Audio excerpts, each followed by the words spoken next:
The sun burned red above the desert colony as dust blew through the metal streets, and the air buzzed with heat and quiet hate. And in the middle of the outpost, behind a tall fence, in a cage made of thick bars, sat a girl with glowing skin and silver eyes that never blinked. People walked past her every day. Some threw things, some spat, some laughed, and said she was an animal, but none of them saw her as anything more than a strange thing to point at and whisper about. Her hands were thin, her knees bruised, her clothes torn and too big, and around her neck hung a tight collar with blinking lights that sparked now and then, sending little jolts through her body, making her flinch each time. She never spoke, she never cried out, she only stared through the bars like she was waiting for something or someone, and most people thought she was broken or dangerous or both. Evan was not like most people.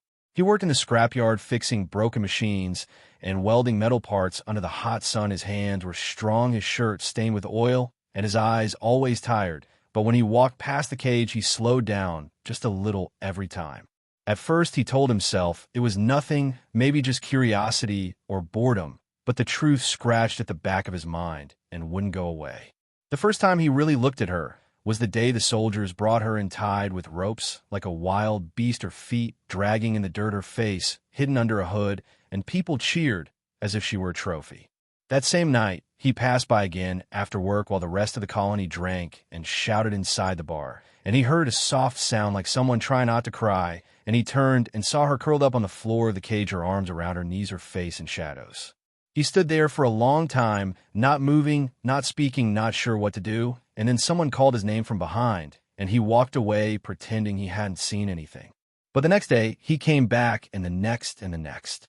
Each time he brought something small, a bottle of clean water, a half piece of bread, a blanket he found in the trash. And at first she didn't take anything, she just stared, but after 3 days, she took the water without looking at him. She drank fast like she hadn't had any in days, and when she was done, she pushed the bottle back through the bars and went back to sitting with her arms around her legs. Evan said nothing. He wasn't a talker, and she didn't speak his language anyway. But something passed between them each time he came by, and soon he found himself watching her from the corner of his eye, even when he wasn't near the cage. Others noticed. A man named Rig, a soldier with sharp eyes and a voice like gravel, stopped him one evening and asked why he was always near the cage. Evan said he liked walking, and Rig just laughed and said maybe the free girl had cast a spell on him. He walked away, but the laughter stayed behind like a bad smell. That night, Evan sat on the roof of his home, watching the stars blink in the sky above the desert, and he thought about the girl and the way she never begged, never fought, never screamed, just waited. He remembered his little sister who died when he was young, and how she used to sit just like that when she was scared, and how no one helped her until it was too late. He shook the memory away, but it didn't leave. The next morning, he went to the scrapyard early and worked all day without stopping, but his mind kept drifting back to the cage and the girl, and the way her eyes seemed to see everything and nothing at the same time. When the sun went down, he walked back to the cage, but stopped short when he saw something strange. She was drawing in the dirt with one finger, slow and careful, and when he stepped closer, he saw it was a shape like a map, a star with a curved line pointing to one side and 3 dots beside it. She looked up at him and then back at the drawing and then pointed at the sky. Evan knelt down and looked closer at the shape and then at her, and in that moment he felt something heavy shift inside his chest. She wasn't a creature. She wasn't a monster. She was lost. She was trying to go home, and no one else cared. But maybe he did. Maybe he was the only one who would.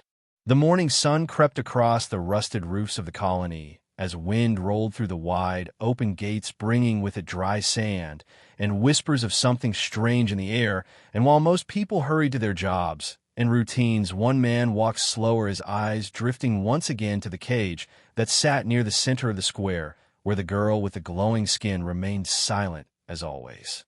Evan kept his head low, but his mind was full of noise and thoughts that clashed louder than any machine he had ever fixed before. He remembered the way she pointed at the sky the night before, remembered the strange symbol she drew in the dirt, remembered the quiet plea in her eyes that said more than any word could ever say. That morning he asked a question. He had never asked questions before, not here, not in this place where curiosity was seen as a weakness and kindness was a mistake, but something had shifted and he could not go back to silence. So he asked. He asked the food handler who passed by the cage each day why she was locked up, and the man only shrugged and said order from the top. That was all he knew, and even if he didn't know more, it wasn't his business. He asked one of the guards who always leaned on the fence chewing on wires and spitting rust, and the guard laughed and said she was an enemy from the outer zones, maybe a spy, maybe a killer, maybe something worse, better not to know. Evan asked again, and every time the answers came, they sounded wrong. He heard words like dangerous and filthy and not like us, and each word pushed deeper into his chest until it hurt to breathe. No one had proof, no one had real answers, only rumors and hate that had grown like weeds in the dust. The leader of the colony, a tall woman named Captain Sarah, finally summoned him. He was called to the main office, a tall silver building that stood like a dagger in the heart of the colony, and when he entered her office, he saw her standing by the window, hands behind her back, eyes cold as metal. She spoke without turning around. "You have been spending time near the cage more than you should." Evan said nothing. She turned and looked at him, her face hard and unreadable. "You will stop now. You will not speak to the creature. You will not feed it.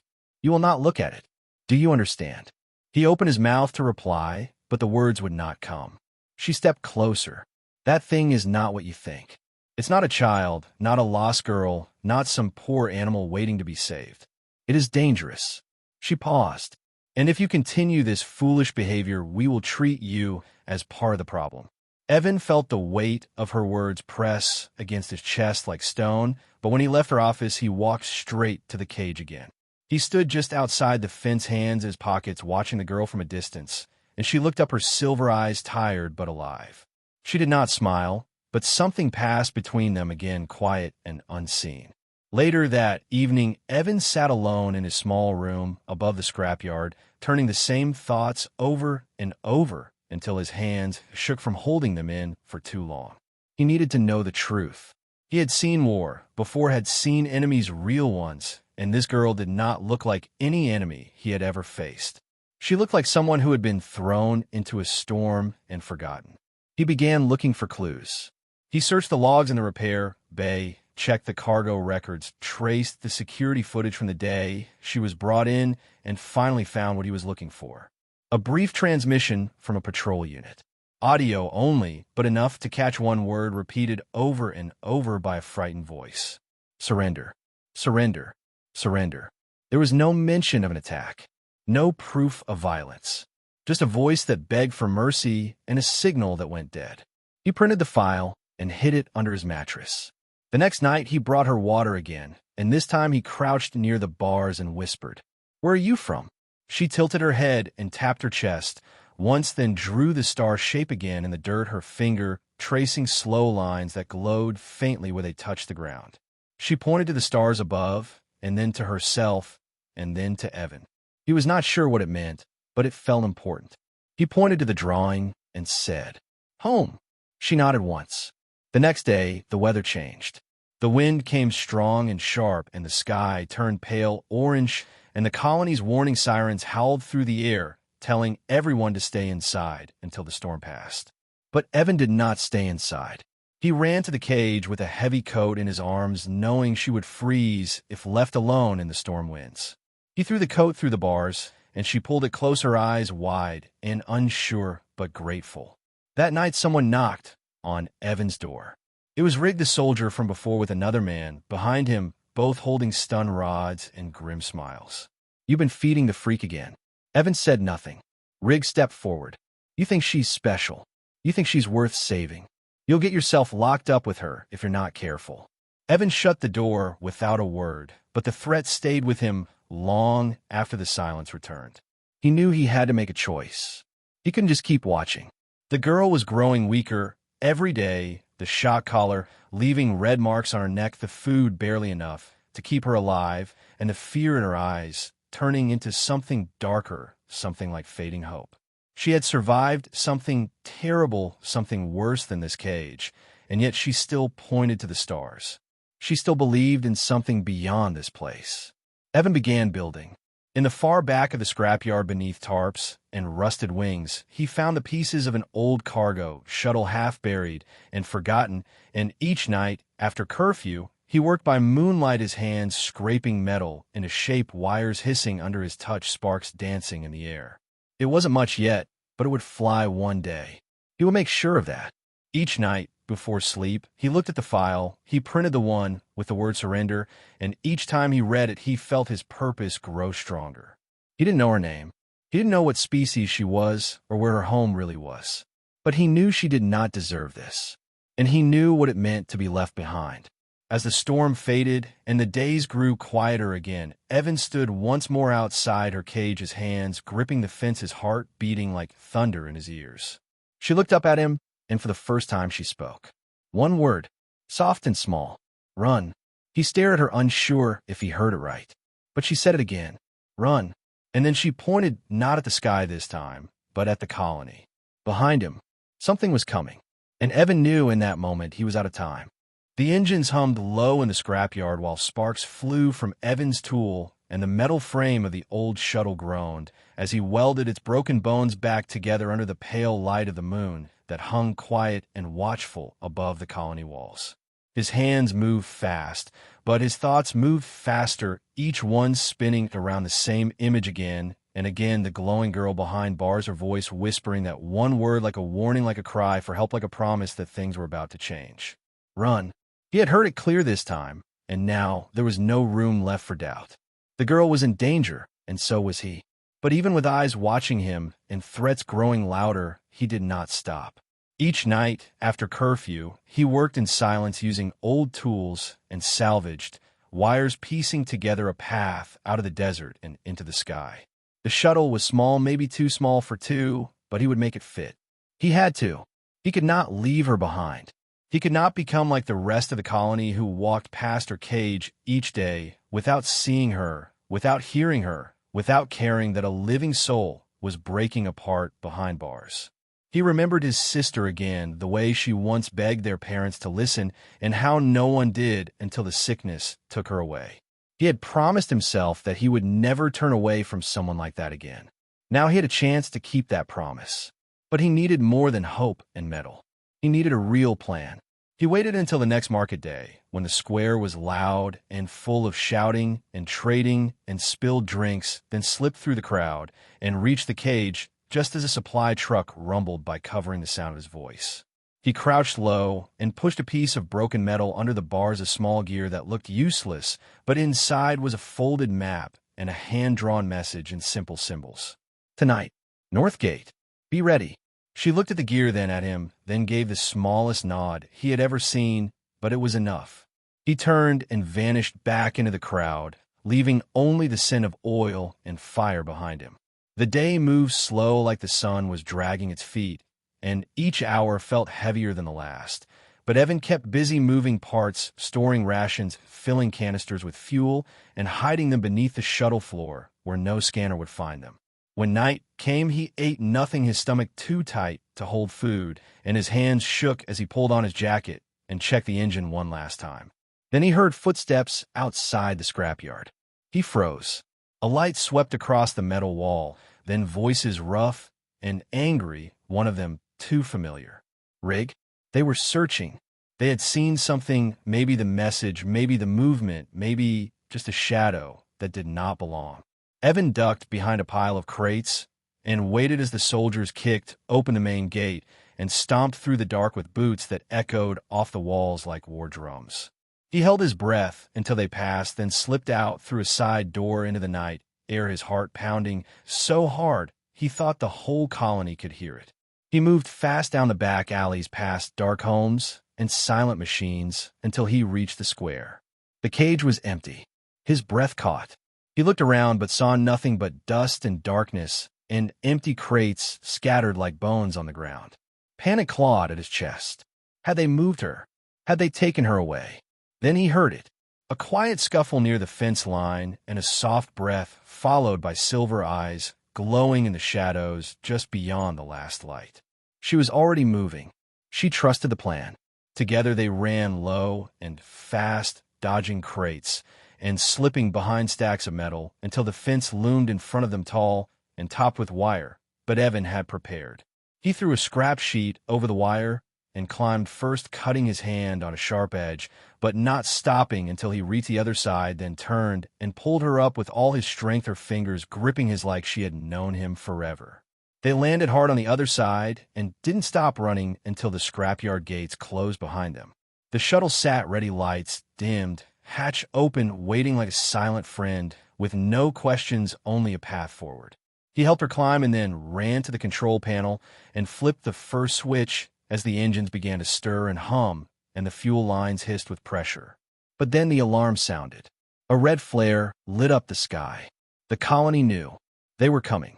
Evan slammed the hatch shut and dropped into the pilot's seat, his hands flying across the switches as the engines roared louder and the ground trembled under them.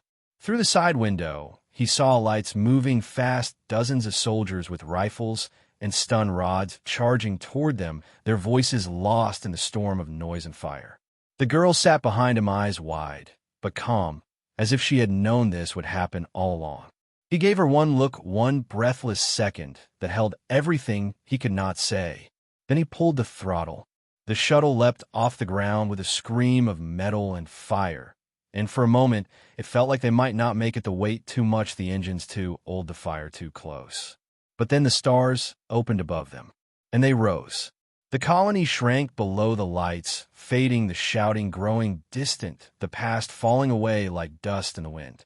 But Evan knew it wasn't over. Not yet. The screen in front of him flashed red. Warning. Tracking signal detected. A fighter ship was following them, rising fast from the other side of the outpost. They were being hunted. He pushed the engine harder, veering left into the darkness beyond the ridge, where scanners struggled to reach and space bent strange and sharp. The girl leaned forward, her hand on his shoulder, and pointed to the star map glowing faintly on the shuttle console, her fingers tracing the same shape again, the same path she had shown him in the dirt.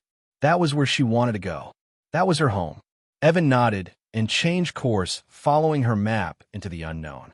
Behind them, the stars lit with fire as the fighter closed the gap, its weapons locking on the damaged shuttle with a beep that grew faster and faster. He didn't care. He would not stop. Not now.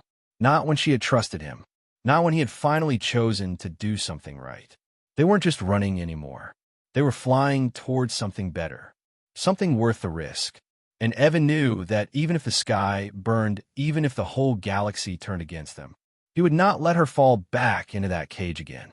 The stars outside the window looked peaceful, like quiet eyes watching from far away.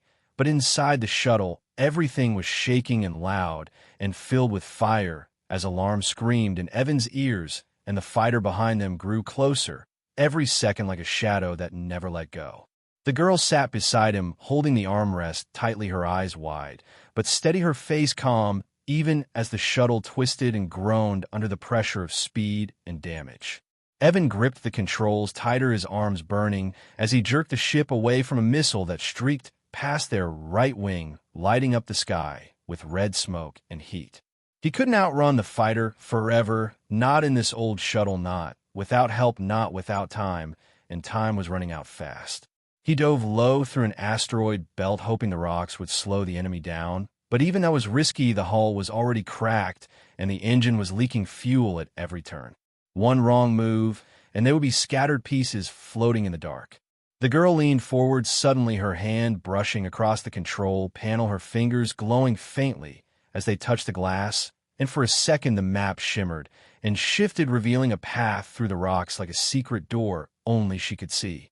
Evan followed her lead, steering the ship through tight turns and narrow gaps until the fighter behind them vanished from the radar, lost or turned back, or maybe just broken like the rest of this cruel world.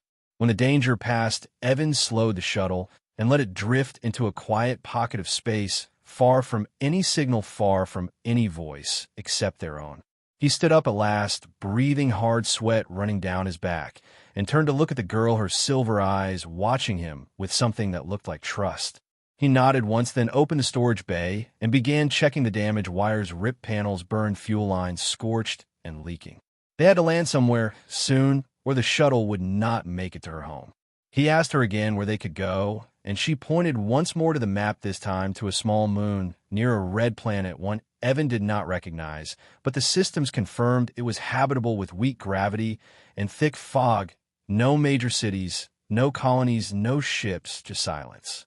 They set course and landed there hours later, the shuttle groaning as it touched down in a field of silver grass that swayed without wind and glowed faintly under the twin moons. For the first time since they fled the colony, Evan stepped outside and felt something close to peace, though he knew it would not last. He helped the girl climb down, and together they walked to a small ridge overlooking a deep valley where strange flowers bloomed and insects with wings like glass buzzed around without fear. She smiled for the first time, and the sight of it made something inside Evan melt like ice in the sun. They stayed there for 2 days, repairing the ship, gathering strength, eating dry rations, and watching the stars from the open hatch of the shuttle. But on the third night, everything changed. Evan woke to the sound of static in the comms system, a low voice cutting through the silence, a signal that should not have been able to reach this place. He ran to the cockpit and froze as the message repeated again, and again a familiar voice, sharp and cold. "This is Captain Sarah of Colony Outpost 13. You are harboring a known enemy and traitor to the Human Alliance. Return the prisoner or face full judgment under Code 96. You have 20 hours. Evan shut off the system, but the damage was already done. They had tracked him through the fuel trail, or maybe through the shuttle's old ID code, something he had missed in the rush to escape. He cursed under his breath and turned to see the girl standing behind him, her eyes dim and her shoulders slumped like she had heard every word and already knew what it meant. He opened his mouth to speak, but she shook her head and stepped back, her hand resting on her chest like she was trying to hold something together inside herself. That night, Evan stayed awake, watching the sky for ships and wondering if he had made a mistake, if saving her had doomed them both. He thought of his old life, the scrapyard, the silent days, the people who never looked past their own feet, and he knew he could never go back to that place, not after this, not after her. But the next morning, he found the girl gone. Her side of the shuttle was empty, the blanket folded, the ration pack untouched. He ran outside, calling for her through the fog, his voice sharp and scared, echoing over the hills and fading into silence. For hours he searched, climbing rocks and cutting through grass until his legs gave out and his throat felt raw. Then he found her at the edge of a lake, sitting alone, staring at her reflection in the still water. She looked up as he approached, and for the first time, she spoke more than one word. "I should go." He shook his head and stepped closer, but she stood and backed away. "You helped me, you gave me hope, but they will kill you for it." He told her he did not care. He told her she mattered more than the threats, more than the rules, more than the broken voices of the people who lived in fear. She stared at him, then reached into her coat and pulled out something small and glowing, a crystal like a tear of light, and placed it in his hand. "If they find you, give them this. It is a memory. They will see what I saw, what I lost, what they did." He asked what it was, and she said it was proof that she was never the enemy, that she came in peace, that her people wanted to build bridges, not cages, that she was taken during a rescue, not an attack. He clenched the crystal tight and told her they would show the truth together, that they would not run anymore. But he was wrong.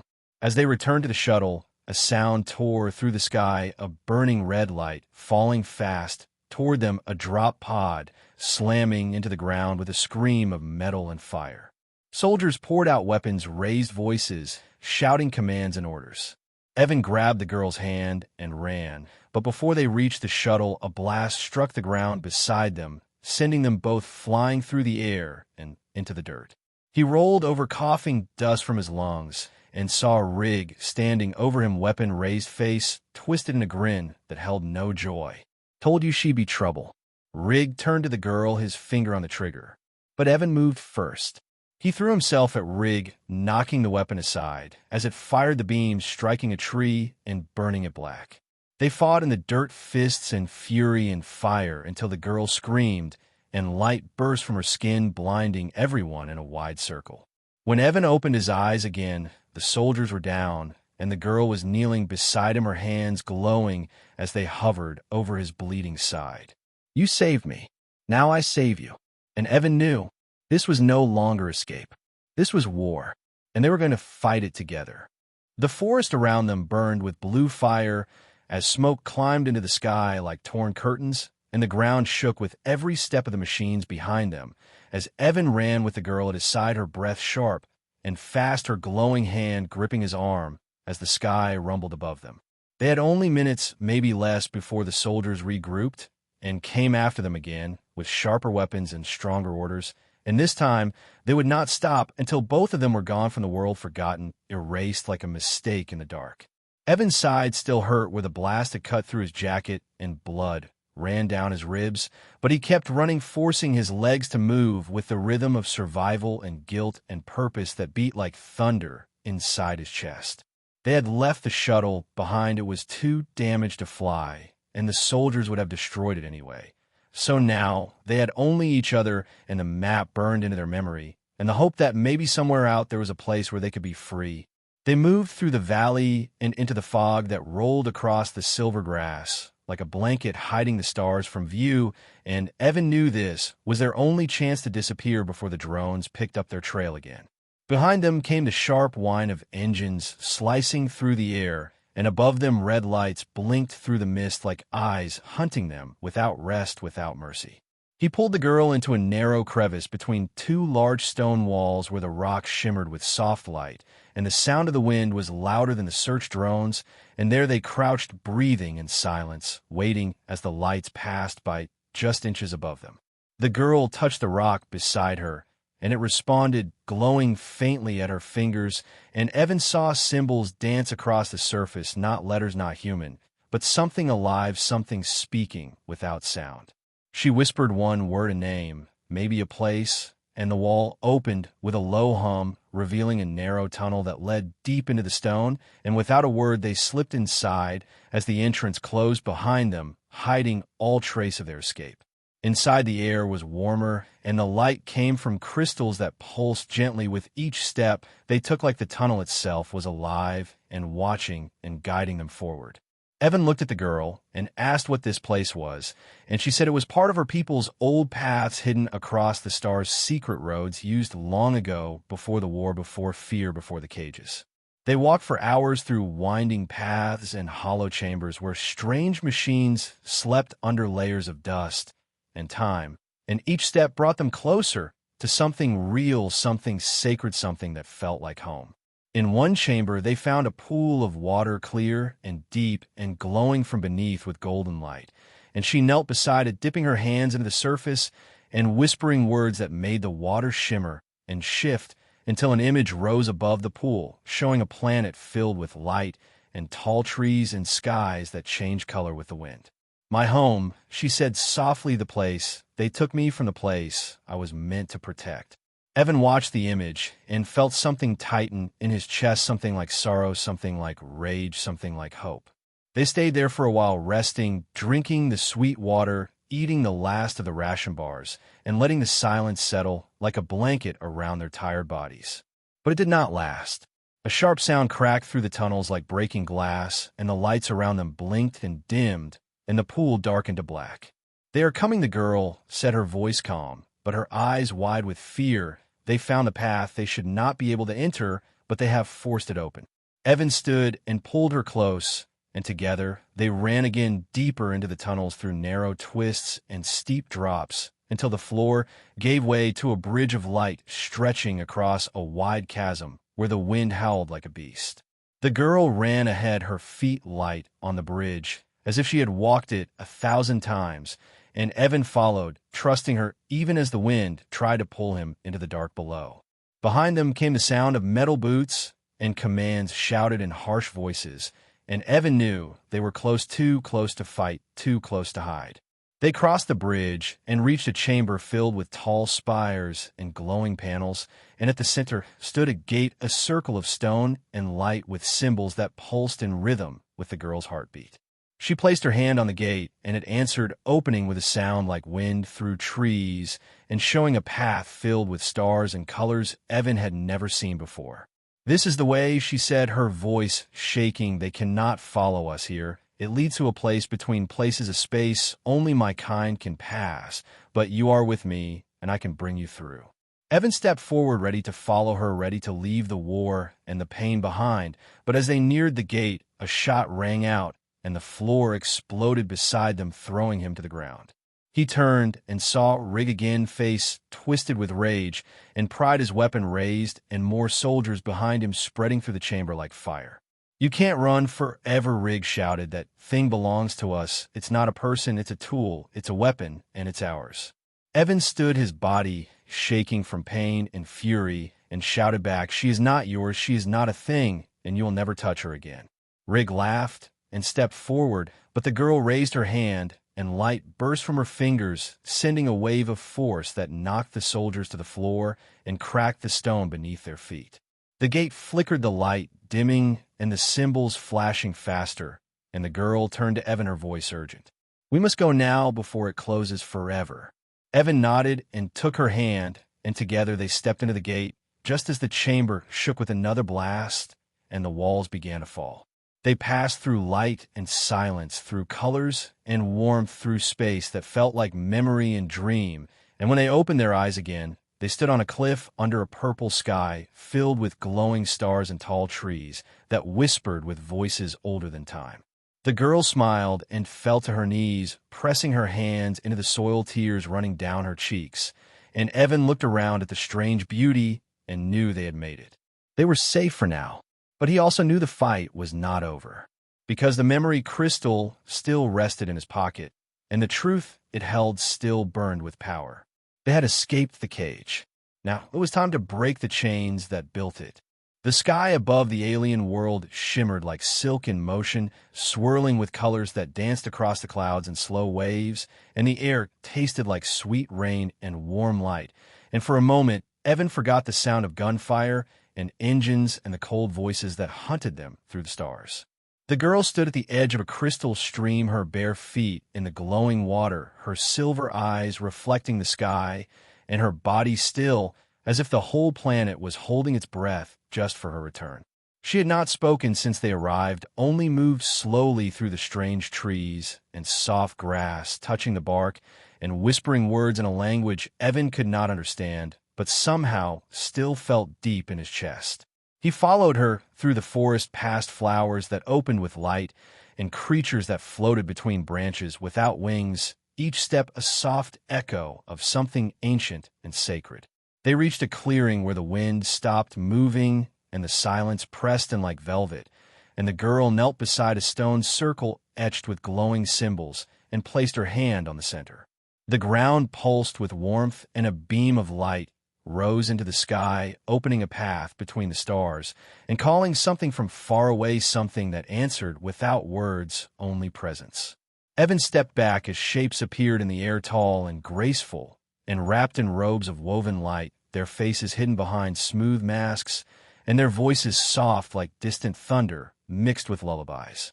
The girl spoke to them, using the same strange language, her tone calm and filled with meaning, and the figures listened without moving, then turned their heads toward Evan as if seeing through his skin and into his heart.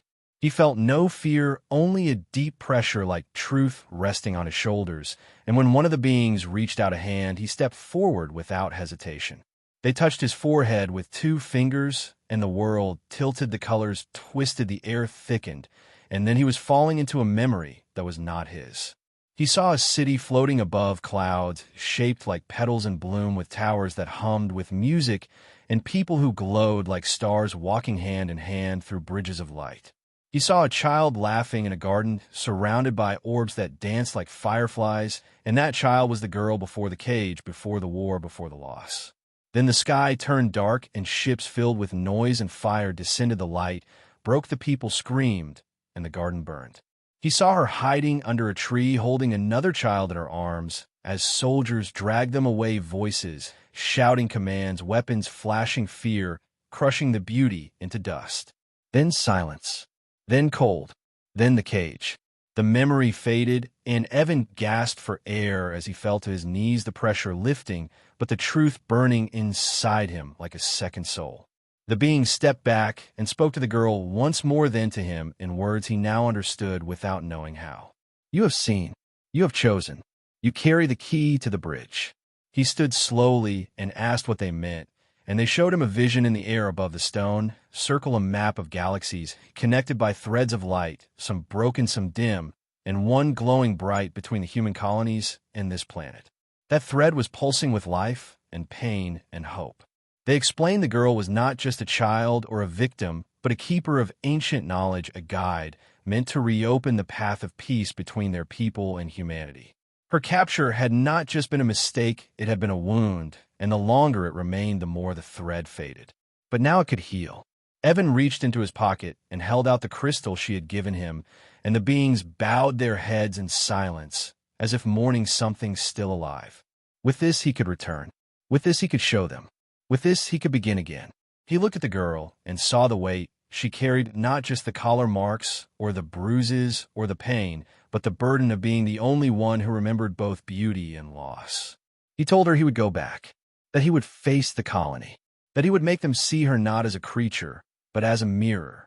She nodded and placed her hand over his heart, then whispered words that wrapped around him like a promise.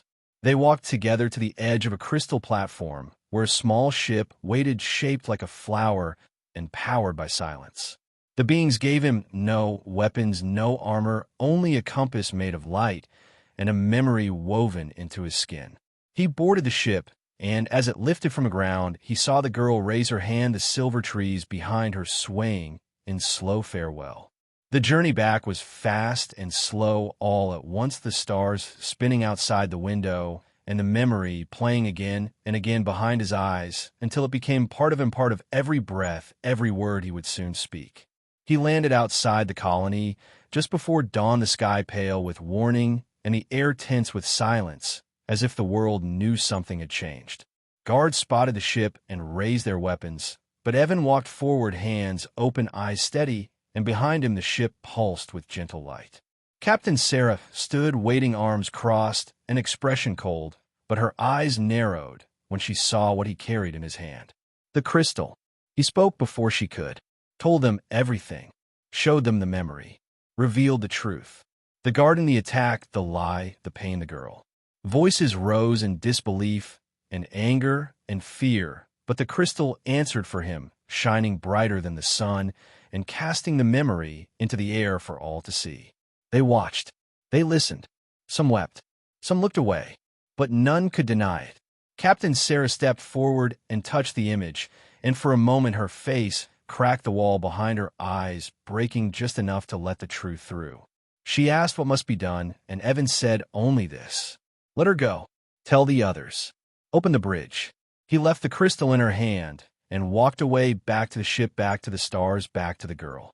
The colony watched him vanish into the sky, their silence louder than any goodbye. And far away on a world of light and memory, the girl waited with open arms and silver eyes filled with something brighter than sorrow. Hope. The stars moved slowly across the dark sky above the desert colony as the wind whispered through empty streets and lights flickered in quiet windows, and the people stood together in silence, staring at the crystal left behind by the one they had called foolish, now glowing with soft pulses that spoke without words. Captain Sarah held it in both hands, her jaw tight, her breath slow, her heart racing with something she did not yet name. And the crystal images shifted and changed, showing her what Evan had seen, what the girl had endured, what the galaxy had lost. She raised her voice, calling the council, the elders, the scientists, the ones who had labeled the girl a threat, the ones who had ordered her locked in the cage. And as they gathered, she placed the crystal on the center table and watched them lean in to see. No one spoke for a long time. They watched the garden bloom, the sky dance, the towers rise. They saw the fire fall, the people cry, the children dragged into metal halls and cages in silence. They watched Evan walk through memory and light and return without fear. They saw her face. They saw her eyes. And they knew. Captain Sarah stood tall and told them the truth was now part of them, part of the dust, part of the sun, part of the choice they would make today. And her voice did not shake as she asked the only question that mattered. Do we fix what we broke? Some said no. Some said yes. But most said nothing at all, until the crystal rose on its own, spinning slowly and humming with power. And in that hum was a language more ancient than war, more powerful than fear, and it touched each of them one by one. They saw what might come next. Peace, or ash? And one by one they nodded. The decision was made. The bridge would open, not with ships, not with soldiers, not with speeches, but with honesty and apology and the will to step forward without a weapon raised. The message was sent, not across wires or networks, but through the crystal itself, carried by the stars like a soft wind that passed through systems and moons and stations, reaching places where silence had lived for too long. On the alien world beneath the dancing sky, Evan stood beside the girl, watching the tower grow from the ground, glowing with the same light as the crystal, but stronger, now clearer, now alive again. The beings in robes moved without speaking, circling the base of the tower, planting symbols into the soil, drawing runes with their feet and hands, and as they did, the ground hummed with welcome. The girl placed her hand on Evan's and led him forward through the opening arch, where warmth flowed like water and the past did not follow. Inside the tower was light. Nothing else, just light. And in that light, voices from every side whispered, not with sound, but with feeling, and the feeling was understanding. The tower showed them a vision of what might come. Humans and their kind walking side by side, trading songs and seeds, building homes that curved like shells and cities that rose like mountains, not in dominance, but in harmony. It showed machines grown from trees and energy drawn from stars without fire or smoke. It showed children from both worlds learning together, laughing together, dreaming together. But the light dimmed for a moment and a different path flickered. A path of fear and pride and silence. A path that ended in black. Evan closed his eyes and breathed deep. And when he opened them, he spoke not with his voice, but with the truth carved into his bones. We choose the first path. The girl squeezed his hand and stepped forward into the center of the tower, and a beam of blue light surrounded her, lifting her slowly into the air and filling the space with her song. A song made of memory and hope. The beam shot into the sky, splitting clouds and reaching far beyond the stars. And every ship, every station, every colony that once turned away now looked up and saw the truth for the first time. The message was clear. The war was never needed. The peace had always been there waiting. And the girl in the cage had been the key.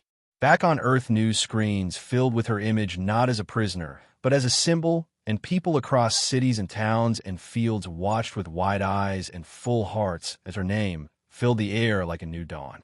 Children asked who she was. Teachers told them the story.